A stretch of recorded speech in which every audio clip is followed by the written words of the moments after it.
పరిశుద్ధాత్మ దేవుని కొనాలని అందరూ ప్రైజ్లా. క్రైస్తవుల్లో ఉన్నటువంటి మరి స్త్రీలమైనటువంటి మనం ఎలా ఉండాలంటే ఉత్తమమైన స్త్రీలుగా ఉండాలి. మనం అలానే ఉత్తమమైన స్త్రీలు ఏం చేశారన్నది ఈరోజు నేను క్లుప్తంగా చెప్పాలని మరి యొక్క దేవుని యొక్క ప్రేరేపణండి. మరి దెబోరా నాయకత్వం వహించింది కదా, తన ప్రజలకు న్యాయం తీర్చే స్త్రీగా ఉంది. అన్యాయంగా మాట్లాడలేదు, న్యాయం తీర్చింది.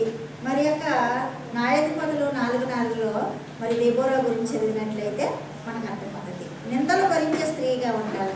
నిందలు భరించే స్త్రీలు ఎవరండి?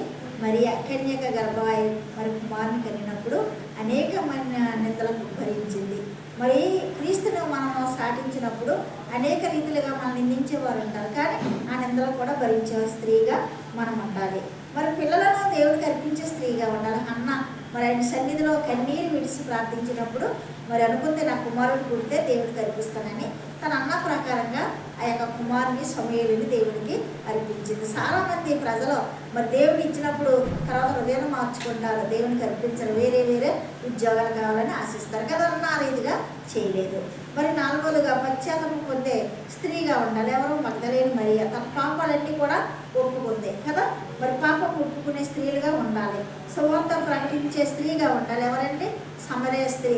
దేవుడు తనని కనికరించి తన పాపాలు తను ఒప్పుకున్నప్పుడు మరి యొక్క సమరయ దేశం అంతటి కూడా సువార్తను ప్రకటించింది సమరయ స్త్రీ. అలాగే మన పాపాలను ఒప్పుకోకుండా ఒప్పుకొని మరి దేవుని ఎదుటిన్నప్పుడు నిన్ను నన్ను కూడా సువార్తకురాలుగా వాడుకుంటాడు. మరి 5వదిగా పట్టుదల గల ప్రార్థనా స్త్రీగా ఉండాలి. ఎవరో? ఎస్తేరు తన దేశ ప్రజల గురించి ఉపవాసం ఉండి ప్రార్థన చేసి తన ప్రజలను రక్షించుకుంది. దైవభక్తి గల స్త్రీగా ఉండాలి. ఎవరంటే? లూదియా కదా. లూదియా కూడా మరి వ్యాపారస్తురాలు. మరి యొక్క పౌలు గారిని తన గృహానికి ఆహ్వానించి మరి యొక్క దైవభక్తురాలైన స్త్రీ కాబట్టి తన పౌలు గారిని తన గృహానికి చేర్చుకుంది. మరి అదే రీతిగా మరి పట్టుదల ప్రార్థన ఉపవాసం చేసే స్త్రీగా ఉండాలి. నమ్మకంలో మరి నమ్మకమైన స్త్రీగా ఉండాలి. రూతు ఉన్న నమ్మకమైన స్త్రీగా, నీ దేవుడే నా దేవుడు అన్నప్పుడు మరి ఆ రీతిగా నమ్మకంగా ఉంది. అత్తగే దేవుడికి కూడా మరి అదే రీతిగా ఉగ్రతను తెప్పించే స్త్రీగా ఉంటుంది. ఎవరంటే ఆ స్త్రీ? అబిగయీలు. తన భర్తను ఉగ్రత నుండి తెప్పించి తన భర్తను కాపాడుకుంది. అదండి ఉత్తమైన స్త్రీలు. ఆ రీతిగా మీరు నేను కూడా ఉండాలని దేవుడు కోరుతున్నాడు. ఈ పరిశుద్ధ వాక్యం దేవుడు దీవించగాక. సబ్స్క్రైబ్ చేయండి, లైక్ పట్టండి. అన్న మనిషి గురించి ప్రార్థించండి.